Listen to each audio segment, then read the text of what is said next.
जगन्नाथ मंदिर फास्ट जो interesting fact रहीटा हूँ तार पताका।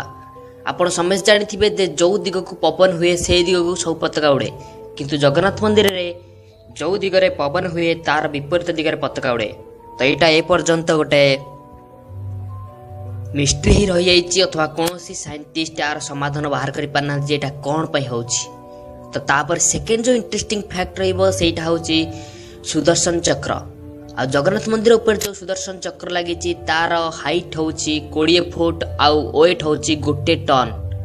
आउ ये सुदर्शन चक्र को एमिति इंजीनियरिंग टेक्निक रे फिटिंग करा जाइछि जे आपण जो दिगरो अनिल मध्य सुदर्शन चक्र आपण को मुह कला भली जणा पड़िबो। आपण पूरा जे कोनसी जगह ठे अनंतु सुदर्शन चक्र आपण को मुह कला भली जणा पड़िबो। तो ये हो जोटा अभिनव इंजीनियरिंग टेक्निक। तो तापरे 3 नंबर जो इंटरेस्टिंग फैक्ट रहिबो सेटा होची the structure of the temple. माने जगन्नाथ मंदिर रो स्ट्रक्चर एमिति तैयारी हेची जे ता छाई भूमि रे पड़िबनी दिन बेला। जेतबेले भी खरा हेले भी जगन्नाथ मंदिर छाई भूमि रे पड़े ना, एमिति इंजीनियरिंग स्ट्रक्चर तैयारी हेची। तो तापरे 4 नंबर जो इंटरेस्टिंग फैक्ट रहिबो सेटा होची the direction of the wind. माने पवन रो दिग। आपण माने समस्त जानिथिबे जे छोट बळे मध्ये बही रे पढिथिबे जे दिन बेला समुद्र रु भूमि को आउ राति बेला भूमि रु समुद्र को पवन बहे, किंतु पुरी रे आर ठीक उल्टा हुए। माने दिन बेला भूमि रु समुद्र को आउ राति बेला समुद्र भूमि को।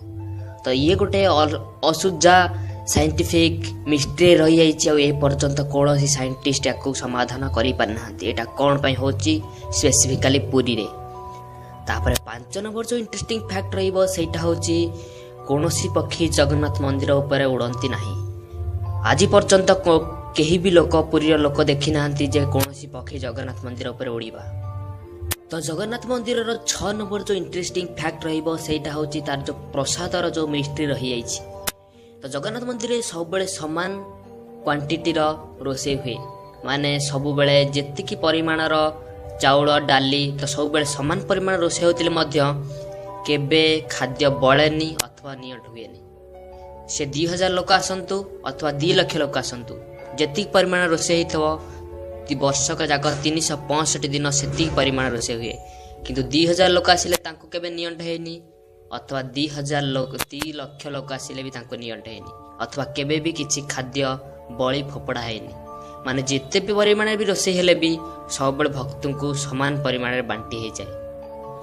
तो तापरे जो 8 नंबर जो इंटरेस्टिंग फैक्ट रहिबो सेटा होची जगन्नाथ मंदिर रो जो रोसेई रो टेक्निक। तो ये पृथ्वी रो कोनोसी जगह रे एमिति रोसेई टेक्निक देखा जाए नहीं। तो जगन्नाथ मंदिर कौन हुए ना 7टी पात्र को ता ऊपर गोटे पर गोटे रखी गोटे चूल्हा रे बसई दिया जाए। आ सबुठारु 7 नंबर पात्र जोटा सब ऊपर थाए से आग रोसे ही जाए। तो यह होची पृथ्वी गोटे अभूतपूर्व मिस्ट्रिक फैक्ट जहाँ साइंटिस्ट माने ए पर्यंत मध्य समाधान करि पारना।